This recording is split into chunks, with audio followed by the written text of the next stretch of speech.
pessoal, tudo bem?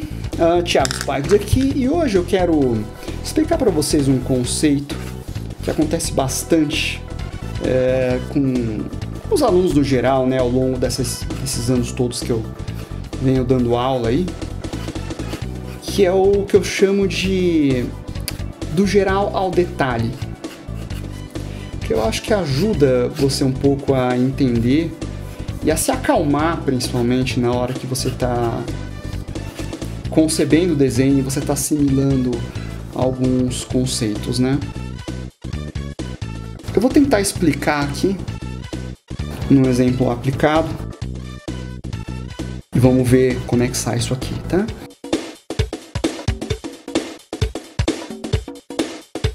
Se é a sua primeira vez aqui no canal, seja muito bem-vindo. Meu nome é Thiago Spikes, sou desenhista, quadrinista, professor de artes, dou aula há mais de 10 anos, tá? E tenho meus cursos no comodesenhar.net e no comodesenharmangá.me para você conhecer ali, tá?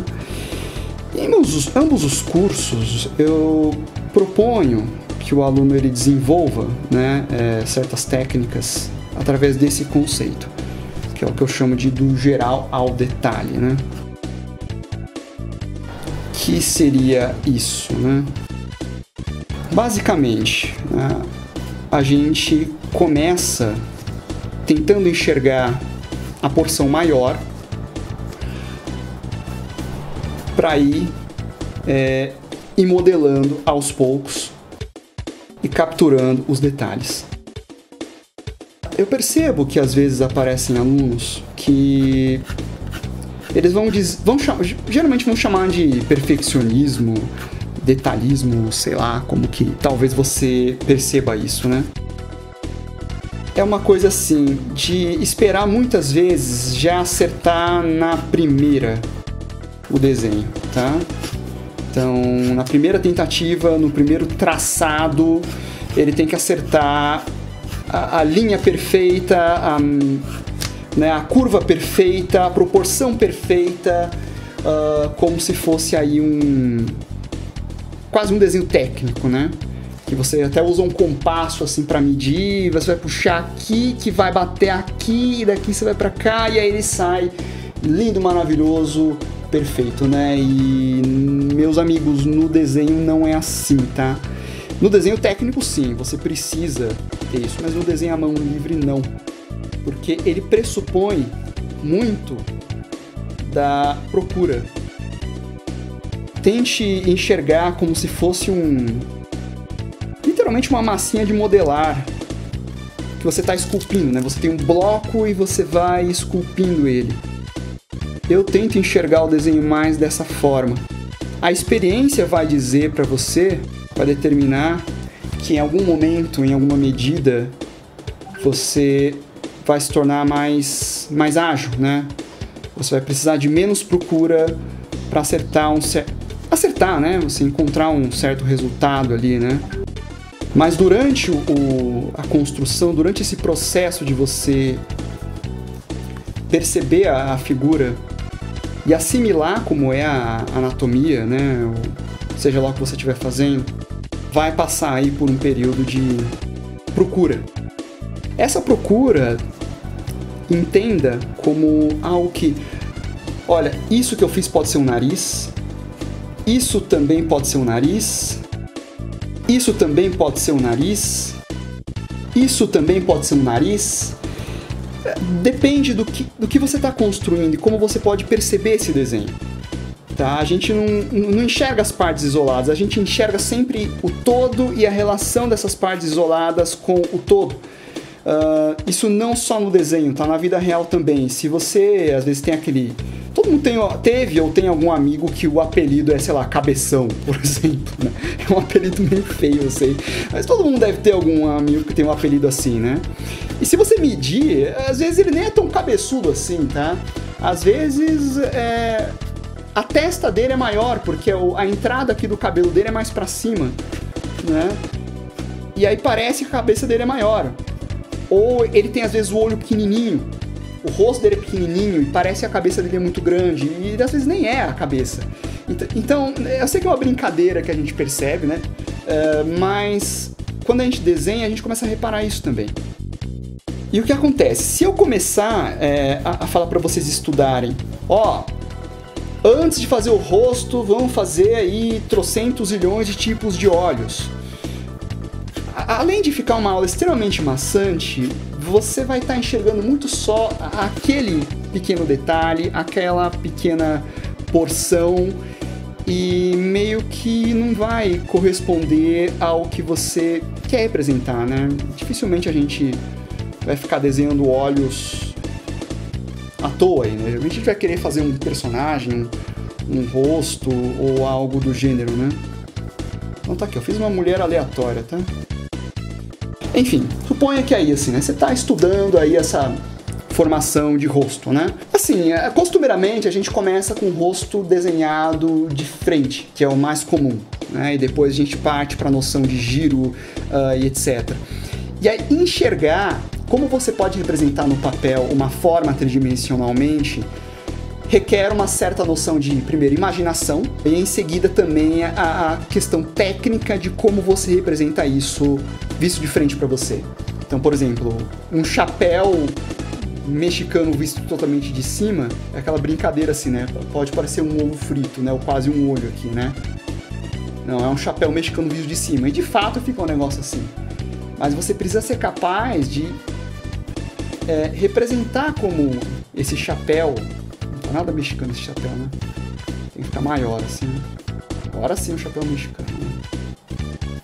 Como ficaria esse chapéu mexicano em outras angulações, né?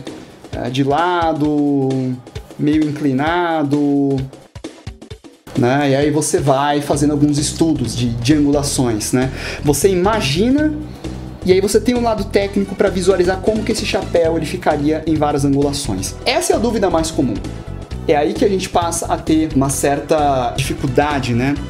Porque você sai da noção da frontalidade do desenho. Essa noção tridimensional de como que você faz um nariz meio de lado, de meio perfil, um olho também, um lábio, ou que seja o rosto visto de cima, né? Que você tem a forma do queixo assim, e aí o nariz aqui assim, né?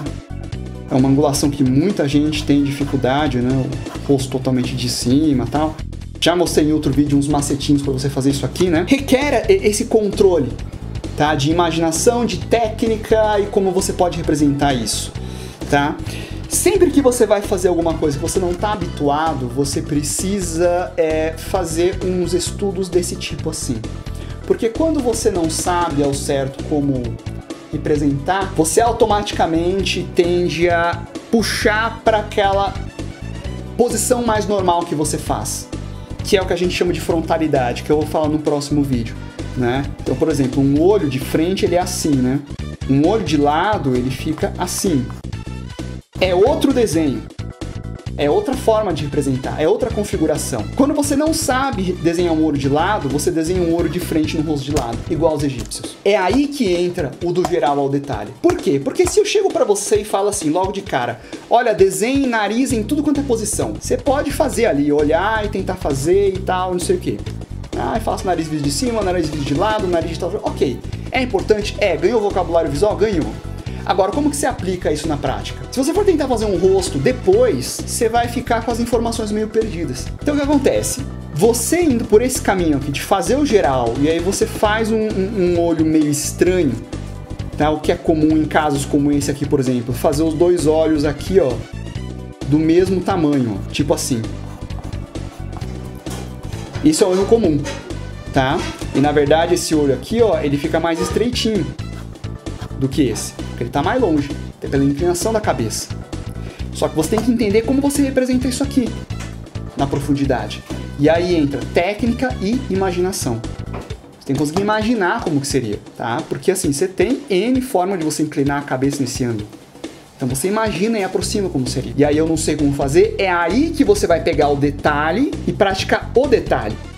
Então você tem o nariz aqui, você vai ter o olho aqui de um jeito. Aí você, o olho aqui eu tenho que esmagar um pouco mais. Mas e quando o olho ele fica escondido atrás do nariz aqui, ó? Eu tenho que sempre esconder o olho atrás do nariz? Não, depende da angulação. Numa angulação dessa que está levemente virado, não chega a esconder o nariz.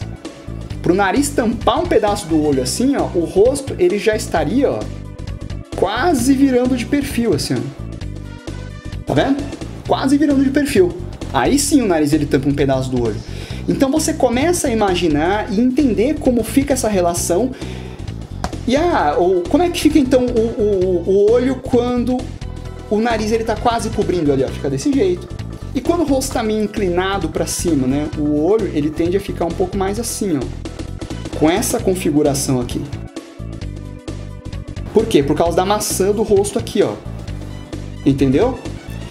Isso vale para isso aqui, para um olho, para um nariz, para uma mão com os dedos, para um pé, para os dedos do pé, para o corpo, para a coxa, para a perna. Sempre que você tem uma dúvida e faz e fica esquisito, e aí você vai atrás dessa dúvida e assimila como que faz, você grava no seu subconsciente com muito mais intensidade do que você ficar fazendo todas as possibilidades possíveis de ângulos de olho antes de tentar fazer uma cabeça num ângulo qualquer. E aí é que eu acho que é talvez um probleminha que alguns acabem cometendo. Fica vendo muito só o detalhe e não vê quase o todo. E aí quando vai fazer o todo, tem muita dificuldade e não entende por quê. Então é mais fácil você fazer o todo, cometer erros, ter dúvidas, e aí você vai atrás da resposta do detalhe a partir da dúvida que você teve, entendeu?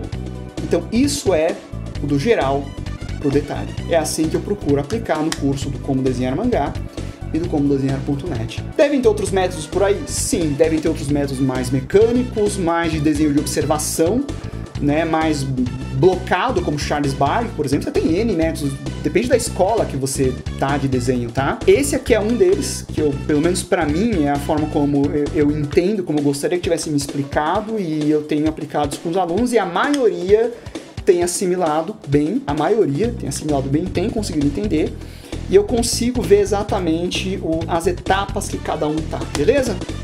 Se você quiser mais informações sobre o curso, acessa ali os endereços para você conhecer, tem sempre gente em horário comercial para atender você. E se você gostou deste vídeo aqui, não esquece do joinha, se inscrever no canal se não tiver inscrito. Tem muita gente que assiste os vídeos e não tá inscrito, e me ajuda muito você se inscrever, tá? Não custa nada. E é isso aí. Estamos conversados. Por enquanto.